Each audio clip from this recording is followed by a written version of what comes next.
చూసుకున్నట్టయితే Jubilee hills లో వాడివేడిగా ప్రచారం అయితే సాగుతున్న పరిస్థితి కనిపిస్తా ఉంది. మనతో పాటు కొందరు నాయకులు ఉన్నారు, వారితో మాట్లాడే ప్రయత్నం చేద్దాం. మన నమస్తేనే. నమస్తే తమ్ముడు. ప్రచారం అయితే మేము గల్లీ గల్లీ తిరుగుతున్నాం. గౌరవ రాష్ట్ర వర్కింగ్ ప్రెసిడెంట్ కేటీఆర్ గారి ఆదేశాల మేరకు మేము అంబర్పేట నుంచి వచ్చినాం. మా ఎమ్మెల్యే కాలేరు వెంకటేష్ గారు వారు ఈసగూడ డివిజన్ ఇన్ఛార్జ్ ఇచ్చారు. వారి ఆదేశాల మేరకు వారి నేతృత్వంలో వారి తరపున వారి ఎమ్మడి ఉండి మేము గల్లీ గల్లీ ప్రచారానికి వచ్చినాము. అసలు పరిస్థితి ఏంది, మన గవర్నమెంట్ పోయింది, వాళ్ళ గవర్నమెంట్ వచ్చింది, వాళ్ళు ఏం పని చేస్తారు అని చెప్పేసి గల్లీ గల్లీగా పోతే ఎక్కడ డ్రైనేజ్ అక్కడ వ్యవస్థ అసలు మంచిగా లేదు. కనీసం సీసీ రోడ్లు కూడా లేవు. ఎక్కడిదక్కడే స్ట్రీట్ ఫుడ్ వాళ్ళు అందరూ బాగా పేరుస్తారంట. ప్రతి దానికి ఇక్కడ ఈ లోకల్ కార్యకర్తలు గుండాయిజం బాగుంది. ఇక్కడ ఈ గుండాయిజం తట్టుకోవాలంటే కష్టం. ఇవాళ నవీన్ యాదవ్ గురించి బాగా ఇది ఉంది. రౌడీజం చేసి ఇళ్ల పేపర్లో పెట్టుకొని 10 రూపాయలు ఇంట్రెస్ట్ తీసుకుంటాడు, కబ్జాలు పెడతాడు. వాళ్ళందరూ రౌడీలు, మేము చెప్పుకోలేమన్నా, మా పరిస్థితులు కేసీఆర్ ఉన్నప్పుడే బాగుండే అని చెప్పేసి చాలా బాధపడుతున్నారు. అభివృద్ధి గురించి ఏం మాట్లాడుతున్నారు ప్రజలు? అభివృద్ధి ఒక ఎత్తు, సామాన్యుడు బాగోగులు కూడా ఒక ఎత్తు కదన్న. అన్ని రకాలుగా వాళ్ళు ఎన్నో స్కీమ్లు పెట్టారు. ఆ స్కీమ్లు ఏది కూడా డెవలప్మెంట్ లేదు. మహిళలకి ఒక 4,000 రూపాయలు ఇస్తా అని చెప్పారు, అది పోయింది. వృద్ధులకు 4,000, వికలాంగులకు ఒక 6,000 రూపాయలు ఇస్తాను, అది లేదు, ఏది లేదు. అంత శూన్యం. వాళ్ళు కొట్టుకోవడం సరిపోతుంది. అసలు ఇక్కడ ప్రజల్ని ఎవరు పట్టించుకునే పరిస్థితి లేడు. మీరు మాట్లాడితే ఇప్పుడు డ్రైనేజ్ సరిగా లేవు, రోడ్లు సరిగా లేవు అని మాట్లాడుతూ ఉన్నారు. అంటే 3 సార్లు ఎమ్మెల్యేగా మాగంటి గోపినాథ్ గారే ఉన్నారు అన్న, ఏం చేసారు మరి? ఏదున్నా కానీ అప్పుడున్న పరిస్థితి ఇప్పుడు లేదు. ఎందుకంటే అప్పుడు ఏ మాత్రం అటు ఇటు ఉన్నా ఆయన దృష్టికి తీసుకుపోయినా, ఎవరి దృష్టి కార్పొరేటర్ దృష్టి పోయినా వాళ్ళు చేసేటోళ్ళు అంట. ఇప్పుడు ఎక్కడ దువ్విన గుట్టలు అక్కడే ఉన్నాయి. దరిదాపులు 2 సంవత్సరాల పైన ఇది 3వ సంవత్సరం కావస్తుంది. అప్పుడు ఏదైనా పని మీద తవ్వినా కానీ అట్లే ఇడ్స్ పెట్టేసి ఎక్కడ డ్రైనేజ్ అక్కడ పోతుంటే మేము టిఫిన్ చేద్దామని పోయినాం. ఆడుగా కనీసం టిఫిన్ చేసే పరిస్థితి కూడా లేదు రోడ్లంటే. ఎందుకంటే అంత అధ్వానం పట్టించుకుంటే నాదుడే లేడు. ఇక్కడ మళ్ళీ రాష్ట్ర అభివృద్ధి కానీ ఏ అభివృద్ధి చేయాలన్నా, డెవలప్మెంట్ కావాలన్నా, ప్రజలు బాగుండాలన్నా కానీ కేసీఆర్ గారి అంత బీఆర్ఎస్ పార్టీ రావాల్సిందే. లేకపోతే మన రాష్ట్రంకి వెళ్ళి దేశం కాదు ఎవరు చూసే పరిస్థితి లేదు. అంత రియల్ ఎస్టేట్ అయితే మొత్తం పోయింది ఇక్కడ. అని అందరూ మరి చూసుకున్నట్టయితే జూబ్లీ హిల్స్ లో నవీన్ యాదవ్ ఎమ్మెల్యేగా గెలవాలని కోరుకుంటున్నారు అని చెప్పేసి అంటా ఉన్నారు. అంటే లోకల్ లీడరు అభివృద్ధి చేస్తాడు అని చెప్పేసి మాట్లాడుతూ ఉన్నారు. దీనికి ఏం చెప్తారు మరి?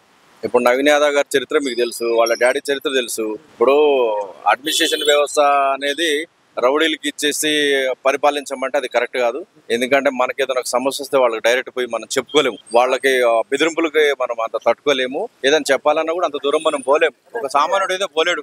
ఇంట్లో సమస్యలు చెప్పాలన్నా, బస్సు సమస్యలు చెప్పలేము. వాళ్ళ ముందు పోతే నోరు మూసుకొని చేతులు కట్టుకుని ఉండాల్సింది తప్ప ఒక పబ్లిక్ రిప్రజెంటేటివ్ మనం పోలేము. మనం పోయి ఒక సామాన్యుడికి అయితే వాళ్ళు కరెక్ట్ కాదు. ప్రచారం ఏ విధంగా చేస్తా ఉన్నారే మరి? కొత్త హామీలు ఏదైనా అమలు చేస్తామని చెప్పి మాట్లాడుతా ఉన్నారా, లేదంటే పాత ఇట్నే అమలు చేస్తామని చెప్పి మాట్లాడుతా ఉన్నారు?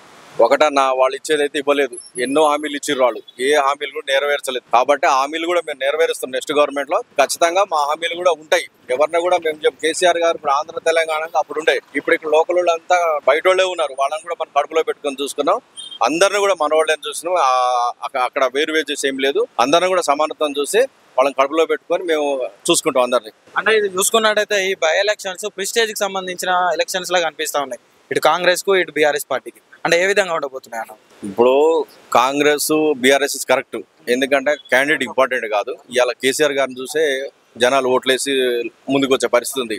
ఎందుకంటే రాష్ట్రం ఆయన చేతిలో పెట్టినప్పుడు 10 సంవత్సరాలు ఎంత బాగుండే చూడండి. లా అండ్ ఆర్డర్ కానీ, ఇన్వెస్ట్మెంట్ కానీ, ఐటీ కంపెనీలు కానీ, లేకపోతే ప్రపంచ స్థాయి ఇన్వెస్ట్మెంట్ మొత్తం మన హైదరాబాద్ లో పెట్టాలని చెప్పేసి కేసీఆర్ గారు, కేటీఆర్ గారి నేతృత్వంలోనే తెలంగాణ రాష్ట్రం డెవలప్ అవుతుంది, బాగుంటది. ఎక్కడికైనా సరే ఏ మూలన పెట్టుబడి పెట్టినా బాగుంటది అన్న ఉద్దేశంతో వాళ్ళని చూసే పెట్టుబడులు వస్తాయి. వీళ్ళని చూసి రావు. ఇలా మంత్రులు చూసారు కదా ఎట్లా కొట్టుకుంటున్నారు. ఇండివిజువల్ గానే కొట్టుకుంటారు. ఎవరికి వాళ్ళే కొట్టుకుంటారు.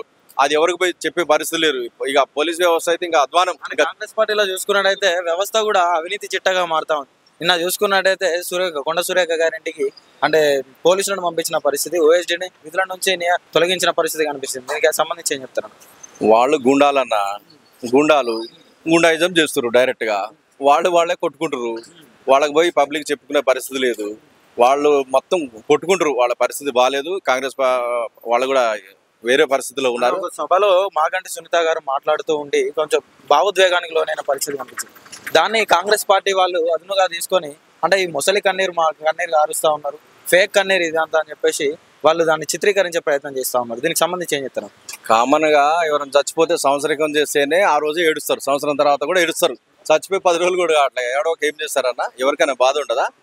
ఆయన ఎట్లా బతికిండు, ఎట్లా చేసిండు, కాన్షియస్ ఎలా డెవలప్ చేసిండు, ఆయన మంచితనం ఏంది, ఆయన వెనకాల ప్రజలు ఉన్నారు అన్ని గుర్తించారా? అవన్నీ ఉన్నాయి. ఒక భార్యగా తనకు రావాల్సిన కన్నీళ్ళు వచ్చినాయి.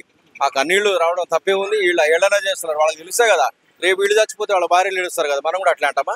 తప్పు కదా అట్లా. పొగరు బట్టి అట్లా ఉన్నారు. ఈ 2.5 ఏళ్ళే తర్వాత వీళ్ళ చిట్టా కూడా మేము బయట తీస్తాం. ప్రతి ఫైల్కి 15 లక్షలు, 20 లక్షలు, 30 లక్షలు, చిన్న చిన్న ట్రాన్స్ఫర్కి 20 లక్షలు అడుగుతున్నారు, 50 లక్షలు అడుగుతున్నారు. ప్రతి బిల్లు 10 కోట్ల బిల్లు అంటే 15% కమిషన్ అంటే ఎవరు ఇస్తారన్న అంతా? కాంట్రాక్టుల పరిస్థితి ఏంది? రోడ్డు ఎక్కి ఆడ ధర్నా చేస్తారు. వాళ్ళని పట్టించుకున్న నాదులేడి? ఎక్కడున్న కేసీఆర్ రావాలి అంటున్నారు. ఏ రకంగా ఉన్నా కానీ కాంగ్రెస్ వాళ్ళు అటు ఇటు టెంపరీ వచ్చిపోయేటోళ్ళు. వాళ్ళ వెనకాల బీఆర్ఎస్ ఉన్నది, కేసీఆర్ గారు ఉన్నారు, గౌరవ కేటీఆర్ గారు ఉన్నారు, తెలంగాణ రాష్ట్ర ప్రజలు అన్ని చూస్తా ఉన్నారు. ఎవరిని ఇడిచిపెట్టాం, ఎవరిని కూడా ఇబ్బంది పెడితే ఊరుకోం. అన్ని వర్గాల నుంచి కూడా వ్యతిరేకత వస్తున్న పరిస్థితి కనిపిస్తా ఉంది తెలంగాణలో. కాంగ్రెస్ పార్టీకి ఏం చెప్తారు? కాంగ్రెస్ పార్టీకి అన్ని వర్గాల నుంచి కాదు, కాంగ్రెస్ నుంచే వ్యతిరేకం వస్తుంది. మన నుంచి కాదు. వాళ్ళే వ్యతిరేకించి వాళ్ళు కొట్టుకొని మన రాష్ట్రాన్ని, మన భారతదేశంలో మన రాష్ట్రం వీళ్ళు కొట్టుకుంటారు, తిట్టుకుంటారు, బాగాలేదని చెప్పేసి వాళ్ళు కొట్టుకొని బయటపడుతున్నారు. వాళ్ళ వర్గాలు ఉంటాయి కదా, అంతా రౌడీజం, గుండాయిజం, ఇన్వెస్ట్మెంట్ పెట్టే పరిస్థితి లేదు, గుండాలకు టికెట్లు ఇచ్చారు, ఎవడో చెప్పే పరిస్థితి లేదు. ఒక్కొక్క ల్యాండ్ పేపర్లు ఇళ్లలో పెట్టుకొని 10 రూపాయలు ఇంట్రెస్ట్ ఇచ్చి వసూలు చేస్తురట. ఇలా నా సామాన్యుడు ఎలక్షన్ పోగలుగుతారా? 100 కోట్లు 200 కోట్లు పెట్టి ఎట్లా ఎలక్షన్కి వెళ్తారండి? పార్టీ కష్టపడ్డాడు అటే పోతుంది. ఎగ్జాంపుల్ చెప్తున్నా, అంటే ఒక ఎమ్మెల్యే ఎంపీ కావాలంటే కనీసం 1000 కోట్లు సంపాదించాలా.